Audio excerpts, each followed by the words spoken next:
right. Welcome to the Death and All the Rest podcast, where we talk about life, death, and everything in between. Hey, Chris. Hello, Bree. How are you? I'm good. How are you? I'm well, thank you. I was thinking Yes. of today's subject matter on the podcast, if you feel so inclined. I do. I excellent. So I'm thinking about we've touched on this a little bit, but not necessarily down to like the nitty gritty, actually talking about it in detail. And I think that could be fun, interesting, and useful. But for both of us, like our initial experience, our initial exposure to kind of the first moment that existentialism played a role, where we realized that like we could die, that was a possibility for us. Like, where did that start, right? Because I think that looks so different for everybody, and I'd be really curious to explore that within us, knowing how much existentialism is a big theme for us. I think that's a great idea, and we should do that. Awesome. So why don't you go ahead and tell me your story? Okay, sounds good. I believe it was when I was very little, 5, 7, something like that. And my family was on vacation in Joshua Tree National Park in California, which is desert. There's this area, and I forget the name of it, but it has all these boulders. And we were there with another family and camping for a few days. And I was climbing around on the boulders, boulder dashing, running around. And I called everybody's attention to me because I found this gap between these two big rocks I was jumping back and forth between. I said, "Hey, Mom, hey, Dad, watch this." And I tried to jump between the two big boulders. And there was a pebble underneath my foot. And as I jumped, that pebble slid out from under me. So instead of jumping from one side to another, I just face planted into the other boulder. And I didn't feel pain. I felt okay. And I was holding my head, and I got up and I took my hand off my head, and I just started pouring blood, just like a sheet of blood ran down my face. And everybody freaked out, not surprisingly. And one of the families with us, the husband was a firefighter, so he could apply basic first aid. And there was this old lady there. She was camping like semi-permanently in like a bus, and she kind of was maybe disheveled, a little unkempt, so to speak. And she came up and she's like, "Well, let me look at him." And my mom said, like, "Well, what are you gonna do? How can you help?" And this little lady says, "Well, I am a neurosurgeon." So they said, "Okay." I can do a lot, actually. Yeah, this is actually my specialty, and I have a lot of education and years of experience. And she tested me, followed my finger and asked me some pertinent questions and stuff. And she says, "He doesn't appear to have a concussion or brain damage or anything like that. So that's great. Just take him straight to the hospital, and they'll give him stitches, and he should be fine," which is what they did. But at that time, Joshua Tree is much more developed now than it was. And this would have been like early 80s. So it was a long way to the hospital. I think 50 miles is how I remember it. And I was just bleeding bad. And I was pouring blood in the back seat, my head resting in my mom's lap. And I remember asking her very clearly in the drive, "Am I going to die?" And she kind of like shrugged it off. She handled it really well. She's like, no, you're going to be fine." And they took me to the hospital. And I turned out I was fine. I got a ton of stitches. I got like 47 or something stitches in my forehead. I had a big gash, just this huge split across my forehead. But I was so young that you can't see it. There's just a little line here. And I healed up, and I was totally fine. But I had at that time prior no conceptualization really of death as a possibility or connected with my own life. And in that moment, it became extremely clear. I knew that it was a real possibility for me, and specifically in that event, I knew that I could cease to exist. And I probably picked it up on some level, not just from my own body's state, but from my parents and everybody else around me had taken the circumstances so seriously. Yeah. and maybe just reading their nonverbal communication. But yeah, that was it for me, I think. And Mm. I think that experience has stayed with me very well, very strong memory. And my childhood, as I said before, I don't remember it very well at all, very little. I remember Mm. emotions, but very little content, very actual um, factual experience. I think that moment was, in fact, my first connection with death, my first connection with existential dread. Mm-hmm. And maybe because a big part of my eternal experience of life is emptiness and dissociation. Uh, Maybe on some level, that's where I started to like, oh yeah, this sounds good. I don't know. I don't think I've ever really said that, Mm. connected those, expressed that in words.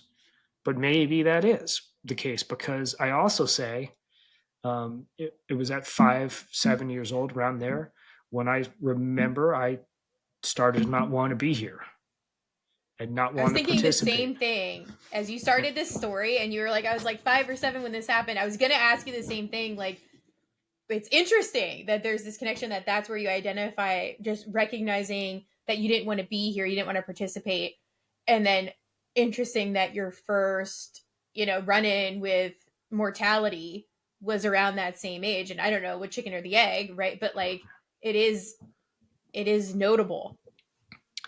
Yes. And I never even said that before till now, literally. I wonder if Yeah. well, since my memory is so poor, I wonder if I thought of this and then forgot about it. I don't know. But that, those are very strong connection, Yeah. that I had those two very clear understandings of myself at that in that time period. Um, yeah, my Mhm. mind's a little bit blown right now because I haven't made that connection before. But that is certainly where it began for me, I think. Yeah. It's interesting to hear you say it too, now making that connection, because it's like, I don't know how you experienced it in that moment. And maybe you don't either because it was so long ago, and the memory is so faded at this point. But like, Hmm. that question of, am I going to die? And at some point, I don't know if that was like a panicked question, or if that was something that even then was like, huh, this is an option. I like this option, right? Like, not that you necessarily wanted to die, but maybe that's where it kind of perpetuated this, like, yeah, now I realize I don't actually have to be here. There's an out Yeah, to all of this, right? which means that I already didn't want to be here. Mm-hmm. My I remember my childhood feeling othered and displaced from my family Mm-hmm. and not feeling, I don't know, I don't know if safe in that environment is the right term, but like that's where I didn't want to be.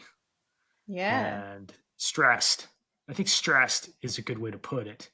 Mm-hmm. Um, so maybe that's when I realized that that was an out, Yeah. that there was potentially an out.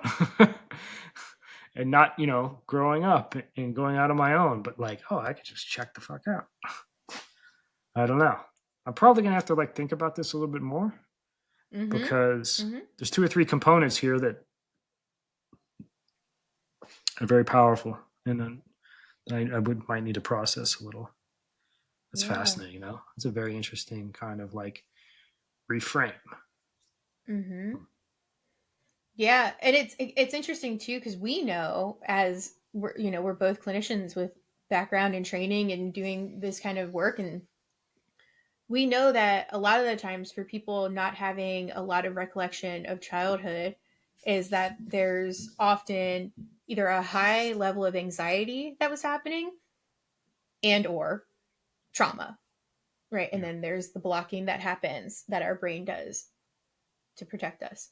And not saying that that is your experience, because there's also, like, obviously you had addiction and there's different things happening with addiction that could also block off childhood. But it is interesting when you say that, like, your family system was just like the thing, or your environment was, what was the word that you said that you settled on? Because you said safe first, but then you said something different. um Stressed. Stressed, yeah. So your family system was stressful, and you know that could be part of the reason too. Like, if it was such a stressful environment, it may be that that led to a lot of anxiety as a kid, to where it just, the memory goes kaput. Yeah, definitely. I know we talked at one point or recently about hand washing and Hmm. like cleanliness. Mm-hmm. I as being related to anxiety and fear and internal distress. I did that a lot Mm-hmm. when I was a kid, like to where my hands would bleed. So I just washed them like 15 times a day. Um, but when I got older, in my teens, it went away. 12, 13, 14, it went away. I know that you said that you had something similar to that, Mm-hmm. but maybe we should back up and then you should explain what your experience was and maybe Yeah. connect that. Yeah, yeah. So for me, I think there's like this, there's almost this dosing of Hmm. existentialism that happened, this facing mortality, because I think I've thought about this quite a bit. And when I think about my first initial exposure, I was really little. I was 3. And at 3, there's not a ton of connection that's happening. There's not a ton of understanding, because I mean, you're like kind of just starting to be very cognizant at that age. So I think that though there is still, no matter what, we know that there's a foundation that's happening. So when I was 3, my mom used to babysit her friend's baby, and this baby became like my fourth sibling. We were all, she was around all the time, Monday through Friday, for hours and hours, and we loved this baby. And there was some kind of medical episode that happened one day when my mom was watching her, and she ended up, my mom had called 911, and they came, they took the baby to the hospital. The baby later passed away at the hospital that same day. But for me as a 3-year-old, this is one of my first memories. I think this is my first memory. I remember like it was actually, I think it was policemen that responded first before like Mhm. EMTs and stuff. And I remember this rush of people and this panic around all of this, and just watching and not knowing what was going on, because I couldn't understand what was happening. Um, and then after that, still at 3 and not understanding, and then we're asking, me and my siblings are asking, like, when is the baby coming back? When will the baby be Yeah. back? And my parents having to explain to us that the baby isn't coming back, that the baby passed away. So there's this initial exposure here where, at least at that point, I'm understanding that it's possible for someone to not be able to come back, to not Right. see them again. Right. So that's my indoctrination into Yeah. existentialism. And then from that, as you can imagine, my mom loved that baby like it was her own baby too. So then there's this anxiety and panic and hypervigilance that shot up in my mom, and how she raised us from that point out, because now she was always scared that something was going to go wrong, and it would be out of her control because she didn't do anything about it. And so my mom took on a very neurotic approach to keeping us safe. And I think it created a lot of anxiety in me. I was the one who, even as we got into our teen years, I had this voice, I had the conscience, I had that voice that was like, don't do that, you'll get in trouble, the rule follower. And my siblings didn't take that quite as seriously as I did.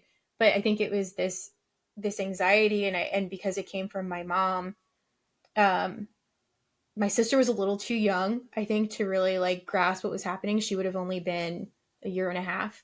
Um, so this anxiety is happening for a really long time from my mom, to things like, if we're blowing up balloons, she's like, make sure that you're holding it, because if you're not holding it, you blow it up and it sucks back into your mouth and it gets stuck in your throat, and then it's rubber and you can't get it out. So like I was scared to like blow up balloons, right? Like there's All this right. stuff, this building stuff, and it's coming from this place of protection. Like my mom is just so scared, and like cannot bear the thought of something like this happening again. So she's trying to control every variable.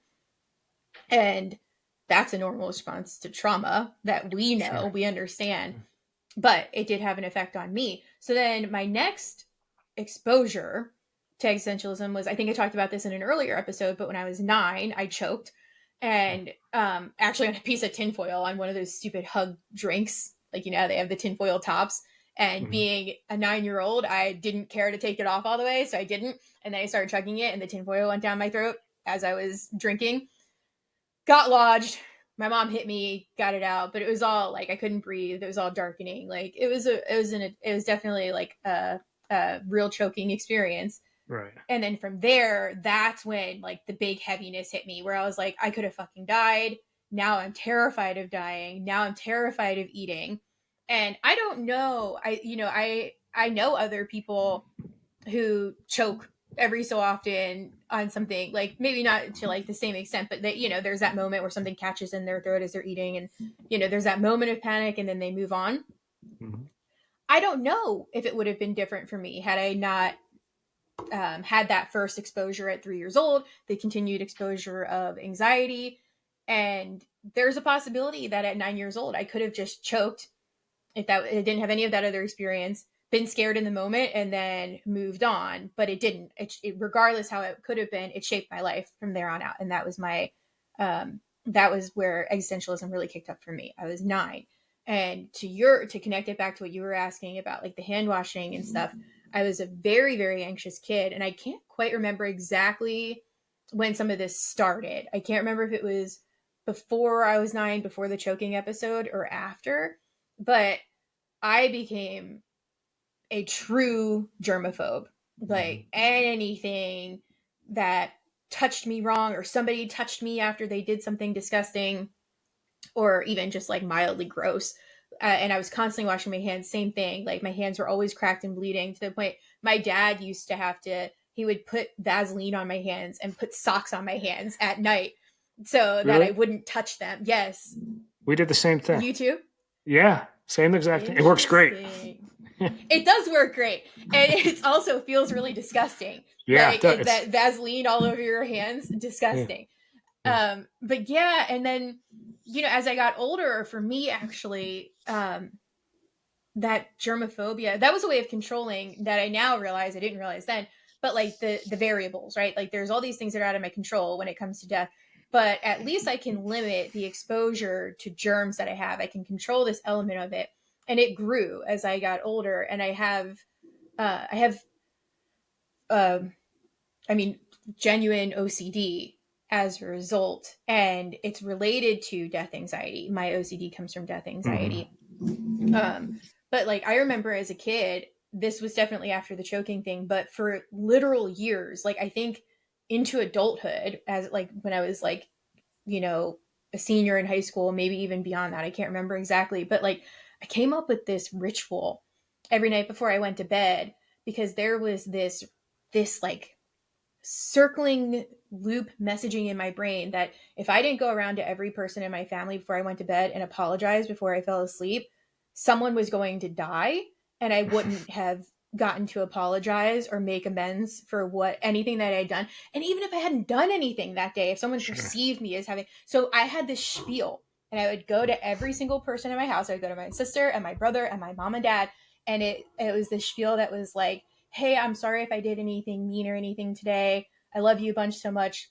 Or sleep tight, don't let the bed bugs bite. But it was like this all encompassing. And I, like literally, when I moved away, when I moved to the West Coast from the East Coast, I got a canvas with that spiel printed on it for my mom and dad, because it's like this thing. You're still covering that base. Yeah. And it's like my mom said, like, when we were talking about it years later, and she was like, I always felt so bad, because she said sometimes you would doze off, you'd be so tired, and you'd wake up at like 2 or 3 in the morning, and you'd come around and do your spiel for everybody, because like you could not tolerate the thought of something happening to someone and you didn't get to say it. And then what? Like, and that's existential too. Like I was worried about, and then what? The regret of living with, I didn't apologize. I didn't make it right with Yeah. my family before I went to sleep. But like I only made that connection that was related to my OCD within this last year. I Wow. just thought that it was, yeah, it's like it was Mm. normalized for me. I just thought that that was like a cute little goodnight ritual. It wasn't. That was, Yeah. it was the fear of something bad was going to happen if I didn't do it. That was a response. That was a It was a protective response. response. What Totally. age range were you doing that? That I think started around 9 after I choked. And I can't remember exactly when it stopped. My brother moved out when he was 18. So I stopped for him when he was 18. And then, um, yeah, I want to say it went in up until high school, at like at least the end of high school. And it could have even gone beyond that into college. But at a certain point, I started like being out later and spending time out with my friends Sure. and getting home later and stuff. So then I think it just naturally faded because I didn't want to like interrupt Sure. We're people talking sleeping. somewhere between like 5 years and a decade, though. Oh, we're talking a decade for sure. I would say a decade. Wow. That's a powerful experience, powerful response. I have questions. Uh, First of all, Okay. like 3 years old, and you Yeah. remember that. That's a Yeah. powerful memory. That's a very small child at First 3. You're a memory. toddler. Yeah. One, I just want to state that. But as you were talking, I was thinking that the thing that I noticed similar about our experiences is that there was like an incident or an inciting event, and Mm-hmm. then connecting that to something else. Mm-hmm. Um, and and in that connection is the prolonged experience, the that we've kind of Mm-hmm. taken for our entire life. Yours is very clear, you know. You had the poor child passing, and then the choking incident, and bridged by the anxiety of your mom. Mm-hmm. And then for me, potentially, it is uh, the incident with me where I cut my head open, and Mm-hmm. relating that to the potential to be relieved from my life stress, my life anxiety. Yeah. Um, it's almost like uh, it's a causal and effect relationship, but it's almost like a way of being, a way Mm-hmm. of dealing with something very large and very real in our experiences, um, that was adaptive, but clearly on some level maladaptive, Sure. and we've taken with us throughout our entire lives. Mm-hmm. Interesting. That's one. Two. Mm-hmm. And you can nix this if this is, makes sense, or if you don't want Mm-hmm. to respond to this. But Mm-hmm. that's such a big event. And did that affect your elder siblings in different ways as well? The baby. The baby. Yeah. Is that okay to ask Um, them? Yeah, no, you can ask that. And the question is a great question, and the answer is I can't speak to entirely their experiences, but I think I can speak to bits and pieces that I've seen. My sister, she's younger than me. So she's a year and a half younger than me. So I was 3, so she would have been about a year and a half. And I think there was like um she didn't really know what was going on. I doubt she has much memory. There's pre-verbal memory for sure. Um, but I don't know. And if I had to guess, and I wouldn't wrap this all up in that either, I think there's lots of different things that contributed to this. And I say this a lot in the work that I do with the people that I work with, that like not one thing doesn't usually, like one impact doesn't usually boil down to just one perfect contributing factor. Like there's always multifaceted elements to these things. But I would say my sister's attachment to my mom specifically has been much more anxious, and enmeshed. And that may have been part of like this experience happening, my mom's anxiety that kicked in, this hypervigilance, this need to protect, and manifested in my sister in that way because she was so young. Mm-hmm. She didn't like, I hit the nuance of death, loss a little Right. bit. She didn't hit that, but it created this anxious need for connection to my mom. My Yeah. brother was older. He would have been, he's 2.5 years older than me. So five, Yeah. 6, 5, 6. He was definitely even way more aware than I was. But my brother, he has this interesting role in our family system because he's the oldest and he's the only boy. And there has always been this pressure on him to be stoic and to be Mhm. like the one to hold it together for everybody else. My brother is actually like, more recently he's been tapping into the emotional sensitive side of him, but like for most of his life has been very unemotional, has been even keeled. um there might be like explosions here and there throughout his lifetime, but for the most part like he was just riding mid. And with this there was this denial for him that he was impacted at all. He rejected that, like outright rejected that when he was a kid. And then actually recently he's said to my mom how hard that all was on him. And his connection to my mom, like he really had this like need for closeness with my mom after it all happened.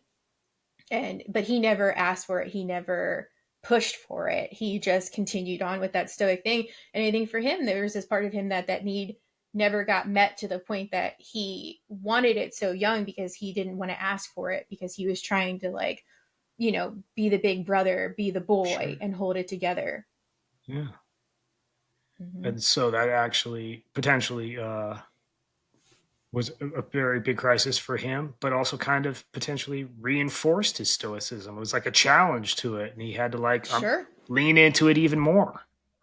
Sure. And this is how my brother deals with trauma to this day, right? Like trauma Yeah. happens and he acknowledges, okay, yeah, that was traumatic and got to keep it moving. Yeah. Like Cruise I've got along. shit to do. Yeah. Mm-hmm. Interesting. Mm-hmm. You know, I think we both said recently.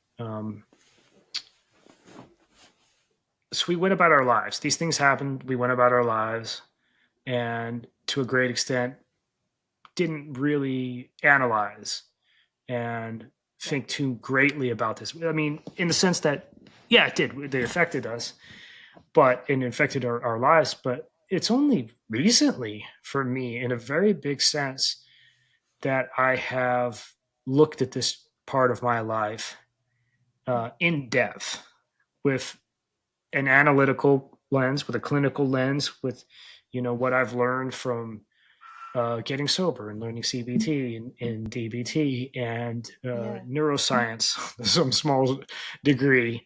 And so a lot of my growth around this, a lot of my understanding, and maybe a lot of my like healing and processing has only happened after I got in my early 40s. And that's wild.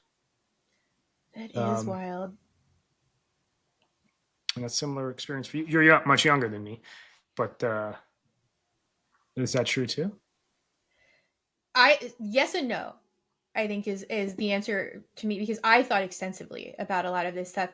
But there's been more and more I've done in the last few years, the last like 3 years. I've done my own therapy work around trauma. I did EMDR, and then I worked extensively with therapists um, to explore a lot of these different things for me. So it had me looking at it from a different lens than I had ever looked at it before. So part of me has been exploring this and trying to understand it for a long time. Part of me felt like there was some puzzle pieces that were missing that locked into place. EMDR is an incredible tool, right? It's this Mm, exposure into visual imagery and reprocessing that, and how you took that in and what that meant about you, or what that meant like about your ability to keep yourself safe, keep yourself protected. And so it's really interesting, this the roller coaster of that and what that experience is like. But it's interesting that you mentioned that like you hadn't started this work until your early 40s, because again, nothing boils down to one factor. I will make that caveat every time I say something like this. But I wonder how much of your addiction and your struggle came from numbing out, avoiding, trying not to look at this, because this is heavy shit. Like the idea, and for you, like like for me it's heavy, but for you it's heavy in a different way, in that like I fucking might not want to be alive, Mm-hmm. right? And like that's scary because like what do you do with that? And I wonder if you've ever thought about that, your existentialism from an early age, and how it relates to you getting caught up in addiction. I mean, yes, I think it does. I think that's exactly it.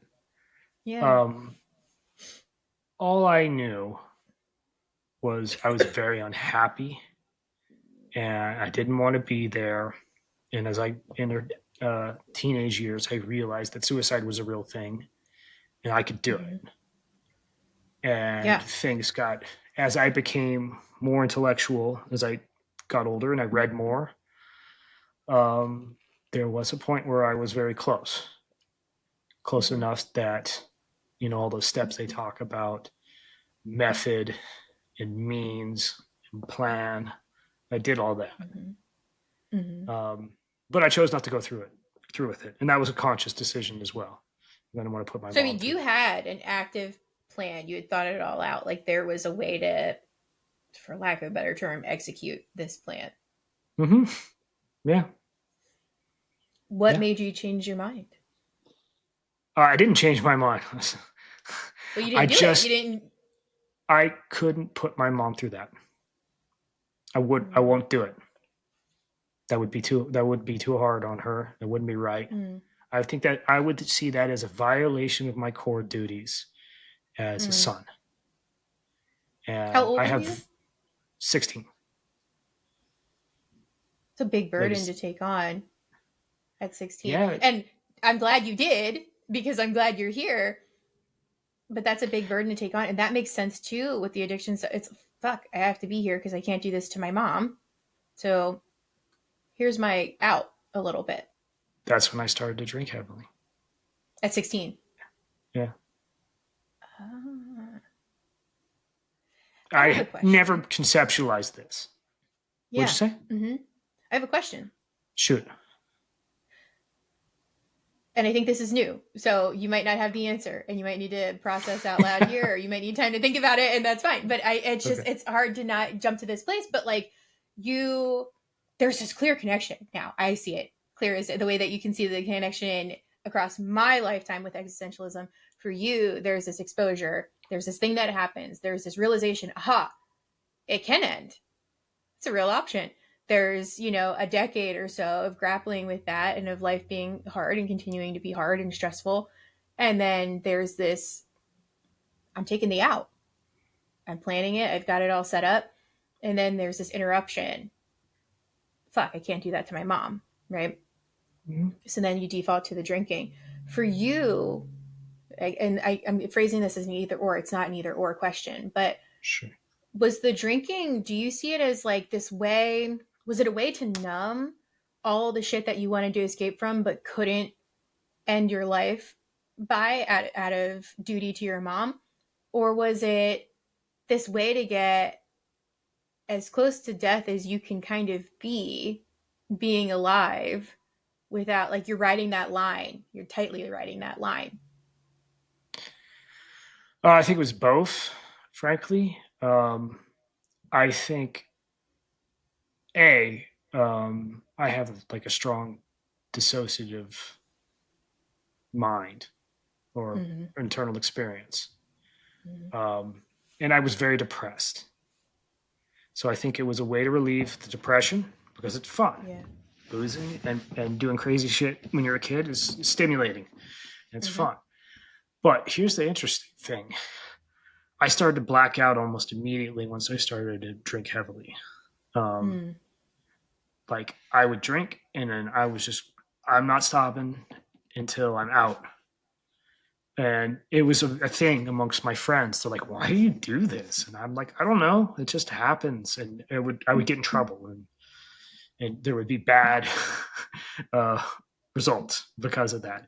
So I don't think I was a problem drinker as soon as I started to drink regularly. It started to happen, and it ended up happening more and more frequently. And to the end, near the end of my when I got really really bad, it was Mm-hmm. like 3-4 times a week. I'd black out. And so I think those are little deaths. You're Yeah. just out and you're not even making memories, you Mm-mm. know, until you wake up the next day and you have to figure out what you did and the And damage you that you can't did. because you literally shut off the recording device in your brain, right? Your hippocampus turns off when you black out. So there's no way to recover that footage. And you're sitting here, you're distracted because you're trying to piece together what happened, but you're creating this this reality where you'll never need to know what happens because you'll never be able to know. You can't get that back. Yeah, unfortunately, even though you can't get back the memory, you still continue to do things. And when you're Sure. that blotto, they're quite Mm-hmm. often bad things. So I'd wake up in strange places. And Mm-hmm. once in LA County, Mm-hmm. uh, random apartments, random girls, crash cars, and have no recollection of doing it. And Yeah. that's terrifying because uh, what else could I have done? You know, Yeah. Mm-hmm. um, fights. That's frightening. Did I hurt somebody much worse than I think or don't know? Don't I have Mm-hmm. no idea.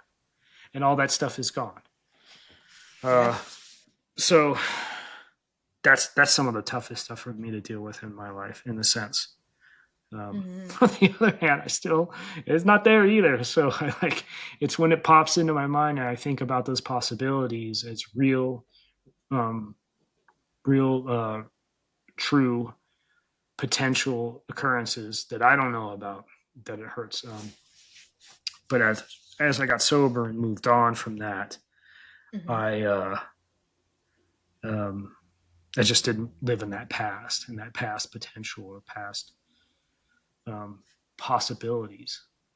And I think the reason for me, to a good extent, that I started to do all this work in my 40s is because of the drinking. I just covered it up. That was my maladaptive life strategy Mm-hmm. all those years. And I was just wiping out my brain. I was just like reset, reset, reset again and again and again and again and like try and feel good.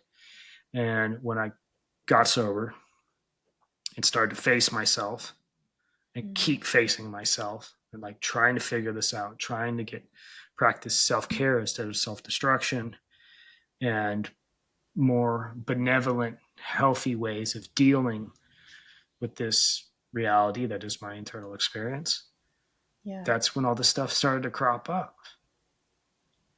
And it's crazy because whatever whatever makes me check out so much is is what I want to know. I want to Mm-hmm. figure out, if that's Mm-hmm. possible. But I can't because I check out so much. So I may never get that answer. I have to live in that mystery to a certain extent. I have some ideas, Mm-hmm. backed up with some scanty evidence, but it kind of fits together. But I won't I don't think I'm going to have the great big recall moment. So for me, how I deal with all this is behavior. What do I Mm-hmm. do now to help me navigate my experience? And it's just how happens. It's a lot better than just boozing like crazy. That's it. Sums it all up. You spent decades running from this thing that was causing suffering, cognitive dissonance, disorientation, and then it caught up with you. You know, in your 40s, you got sober and it caught up with you. What was that like? That just like, oh shit, like I stopped running. I turned, I'm facing it.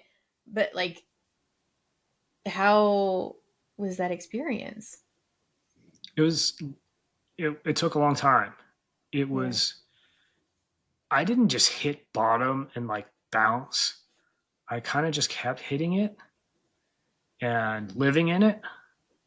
And I was very angry and very bitter and very messed up in the sense that I think I was drinking so much that even when I was sober, I wasn't really maybe even completely sober. I was not a reliable reporter on my own life for years. Mm-hmm. Um, my memories that I do have are, I think, clouded and disorganized and painted in a way that my memories are not exactly what happened. Other people experienced me differently than I was experiencing the moment that we shared. Mm-hmm. And it was really, really, really, really hard to change. I knew I had to because I knew because of the how violent things were getting and how bad my physical health was, Yeah. that there I was going to have a final cataclysmic event that would probably I wouldn't be able to walk away from, that I would do something so horrible to myself that could end in death or a very long jail term, or Mm-hmm. I could hurt somebody really, really bad. Mm-hmm. And I just didn't want to go out like that. Uh, and I just kind of fought with it, and life just was absolutely terrible for about 3 years or so. And then I didn't realize, I knew way before that I was going to have to like change everything to get out of Mm-hmm. it. It just took me a long time to like build up the will. I don't know. Mm-hmm. It Yeah. was so hard. And I was making a lot of money. I was Mm-hmm. making a lot of money and had a lot of success, had a lot of external validation for my Mm-hmm. career until the wheels started to come off on that too. But I was so pivotal in my position that they were covering them up for a while. Mm. That the company was covering up for me A because I was lot of holding. reinforcement. Yes, yeah, Mm-hmm. a reinforcement. And it actually happened in my sleep on, I believe, October 2015, Mm-hmm. or maybe the 22nd. I can't remember exactly. I woke up and I had made the decision in my sleep, and that kind of being on that fence, that and painful ambivalence was resolved. And I Mm-hmm. knew I was going to jettison my career and I was going to move to Montana and I was going to have a great big adventure and I was going to spend whatever was time left to me getting sober. And that's as Mm-hmm. far as I thought about it. Um, and that's what I ended up doing. And it was difficult, but that's what happened. I can't help but thinking as we're talking about this, we've said before, like, and we know existentialism presents differently for different people. It can look the way that we experience it. It can look so many places in between that. But there's a lot of similarities in our Yeah. initial experience and like this element of us both feeling you said othered in your family. My experience was always that like I wasn't seen. I wasn't getting as much attention. And I'm the middle child and there's middle child syndrome, but Mm-hmm. like these cliches are cliches for a reason. Like there is an Sure. element that, like we do get glossed over a lot of the times. And I was also a really good kid. And I said I had that guiding force because my mom's anxiety really embedded something deep in me. So, like, I didn't require a lot of attention and I didn't get a lot of that attention because of that.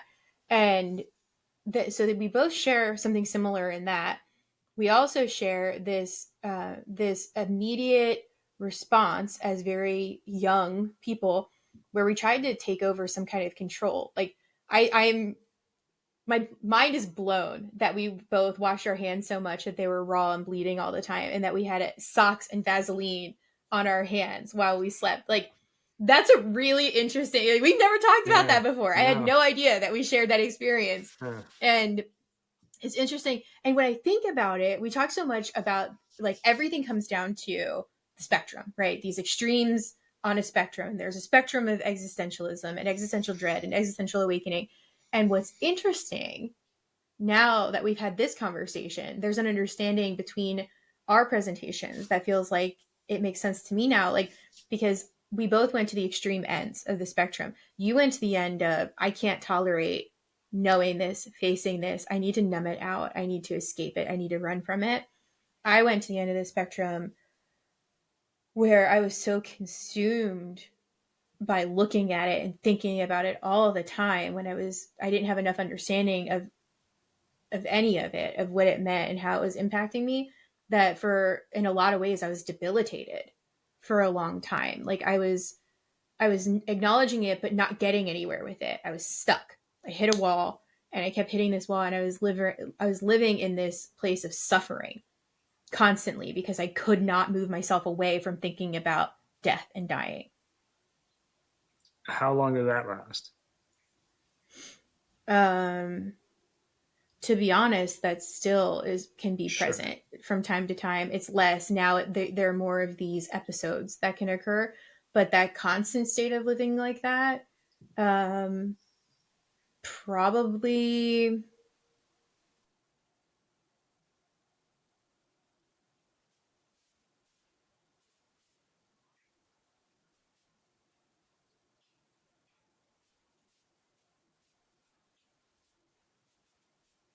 a lot on my plate. I was in school and I was working full time, so there was a lot of distraction that was created that kind of made the noise quieter. And then again, as I got older, more stable in a lot of aspects of my life, I think it quieted a bit more. Um, and then there was some head on facing of it when I started doing the therapy, where there was actual direction that it was taking me, and not just looking at this, because I looked at it head on. I'm like standing with the beast in my Right. face, 3 inches from my face. But I was like, I'm screaming at it, and it's like screaming into the void because there was no solution. I didn't know what to do with it. Right. And that probably started within the last 3 or 4 years. Hmm. And that's where it moved from being a pretty consistent state of existence for me. Even though like it was, let's say it was 50% of my existence at that point as I got into like my 20s, to now it's episodic. It just happens time to time because Yeah. this stuff hits. It crashes over you like a wave sometimes, but pretty long time, I'd say, all in. Yeah. I actually have more questions. Um, Okay. does this story, this your life, this Mhm. experience, a these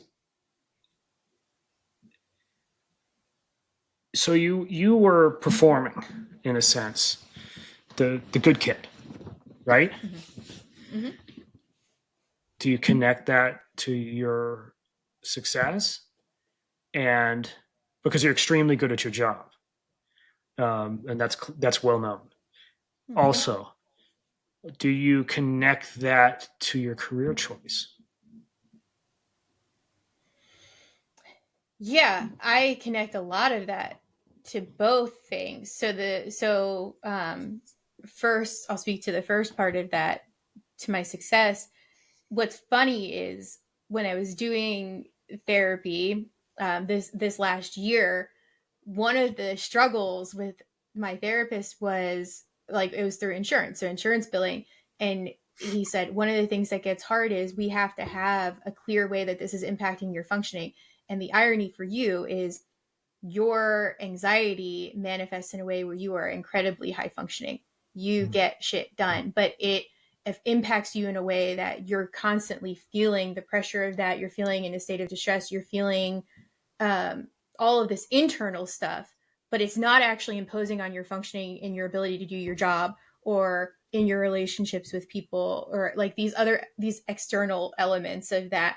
And I was like, but like I'm I'm struggling. Like it hurts in here, you Yeah. know? Like it's not fun in here, and my brain is constantly caught up in a battle with itself. And there's a certain point where we can justify it because that did extend to relationships in some capacity. But it was really interesting because yeah, totally. Like it's fueled my ability to be successful because there's this need to um, probably as it relates to control, OCD, perfectionism, it's holding up all of that. Like, I gotta be able to get the shit done. The shit has to get done. I can't rely on other people to get the shit done. That's like a mantra that got created in my brain along the way. I have to do it myself. So there's no out. There's no excuse to that, right? So for sure it's contributed, and being able to find ways to like step out of that sometimes and really analyze for myself, like, how much of this do I have to take on? Because there are things that I take on that I don't need to take on. I unnecessarily like self-assign, self-impose these things, and it's like for no reason, right?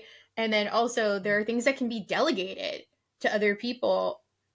There's a sense of like you have to have enough trust in the other person to do that, and that was hard. So in that aspect, that's answer to question number one. And then question number two is the career choice. Absolutely. And there was also the existential stuff, and trying to help people understand and make sense of any experience, not even just the existential, but like what they're going through, and to understand it, and um to be seen. I think that was a big thing. Like I said, I didn't feel seen in my family, and to help other people feel seen. And um if someone had even just one person in their life, and if it was me and the work that I do, where they could feel seen and they can feel understood, and they can they're getting some clarity, they're gaining something out of it. That was like, that's a huge way for me to feel like my experience wasn't just an experience of suffering unnecessarily for 20 years. It's this experience that can now benefit other people and help other people. But I would actually be curious about the same questions to you, like the impact on, because like you were in this high powered career and you were good at it. You said you were the guy people came to. Like, what was, and for you, this is a two-part question, because it's how much did it impact your career choice, and then your shift in career choice. And I know we've talked about like things having to be high stakes for you, and I understand that the work that you're doing is high stakes, and you're very good at this work, and you were very good at the work that you did before, but like how does your experience contribute to that? And also, is there this element of being good at what you do because of what you've gone through? So, yeah. So my life has been, for the most part, until the last few years, been felt like I was not in control ever. Mm-hmm. And I drifted. I had no, after like not deciding not to end my life, I had no purpose. There was no meaning. I just did things, mostly because externally, that's what we were told to do. I went to college and I did well. And I didn't have any career aspirations whatsoever. And I kind of bounced around, got fired from a couple of jobs, did okay in desk jobs, but not, I would eventually nuke it in some weird way. And when I got in that job in the port of Long Beach, when I was working in the shipping industry, it was so high risk reward, high stress, a lot of problem solving, a lot of novelty and creativity required, and always new things, and a lot of people management, and very, very, like I said, stressful. It put me right where my brain wanted to be, in a sense, because that allowed me to blow through my deficiencies in the sense of dissociation, and in the sense of poor working memory and ADHD. And it gave me a thrill ride to hold on to, and something to be good at, whether or not I enjoyed it. It just kind of like ticked all these little boxes, major boxes in my mind that I needed, but it wasn't something that I chose. I fell into that job. My next door neighbor offered me the job one day, and I was out of work. I said, sure, yeah. And then I took it, and it was like having a tiger by the tail, and I just rode it. And I was up to my neck before I knew it.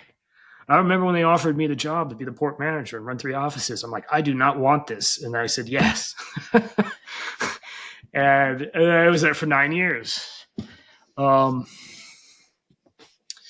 and I think it gave me something to hold on to and something to do that had a very powerful, exciting narrative, but it was never anything that I really wanted. And I Mm-hmm. was good at it because it kept me in a fight or flight mode for all that time. So I was had high adrenaline, and I was able to work at a very high level and deal with very complex things, at least until I got really, really bad, very, very well. And to feel highly competent at something felt good, at least for a while. And even though I never liked it, and it was never anything that I wanted to do. I like the high risk, high reward stuff because I don't care. I really don't care about so much of existence. I don't want to be here. But when it's like high stakes, that makes me care. And so I latch on to that. I could never do a desk job because I would just blow it off. I don't give a shit. I'm not moving digits around. Um, and as I've moved through my life, I've kind of just, especially after I got sober, all after I got sober, I've just realized these things about myself and have put myself in better situations to do good work, to like, to get that need met, but in a place that feels like I'm producing good value, that I'm actually answering my core values and helping others, particularly helping others dealing with the same kind of shit that I went through. So, I was a first job after I got sober. I was a head of security at a rock and roll music venue. So I got sober and I turned around and dealt with drunks for a year. And that was high stakes because you're trying to keep people safe and stressful. Because, yeah, I think I look at it as purgatory because I look at those people and I was like, that's how I was behaving. And I just thought I was having a good time half the time. But look how much of an aggressive asshole these are. That's how I was. Maybe that's helped me reality test a little bit. And then after that, I was a 911 dispatcher. And that's extremely stressful job where you're trying to connect people at their most um, dangerous, usually absolutely life-threatening existential moments to assistance. That's what you're doing. You're trying to help them get the help to them. That's what you're doing. And then I was a reporter, and that brought a lot of novelty in my life. And then I started to do this sobriety coaching and then life coaching, and I'm getting my addiction counseling certificate. And that actually finally integrates everything. It all came together in a nice little basket for me where I get to help people just like me, hopefully help younger people so they don't spend as that, as many decades as I do on the roller coaster, and help people older get off. And I get a huge amount of value out of that helps me deal with the 20 years of living the life that I lived. And it at the same time, it helps my brain work at its best because I focus really well. And because it's so high, it is high stakes. It's all high stakes when you do this. So yeah, it all came together for me. And this is kind of, I was been thinking this over this entire conversation is, holy shit, that those experiences determine the course of our lives. And even to a certain extent, our character. And we've been integrating this and getting closer to dealing with this in a healthy, guided fashion. We're not so distressed and we're at the wheel and we're trying to be our best selves and our fullest, most present selves this whole time.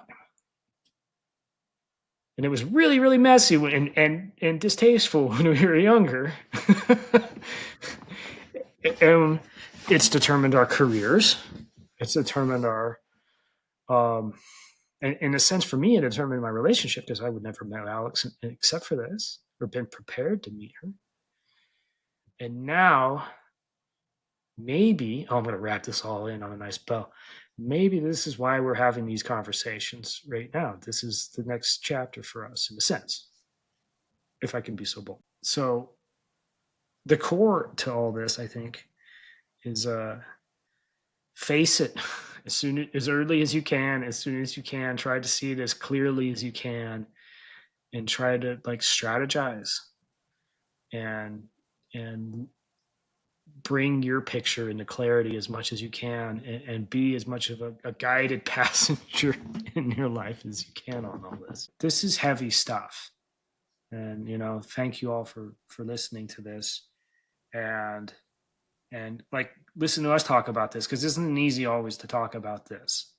And like sometimes when I'm talking to Bria, like have moments where I'm like, oh yeah, that's it, I feel it in my body, is what I'm trying to say.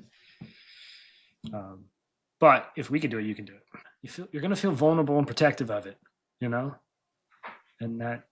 that's okay. You keep going. Thank you all for coming here.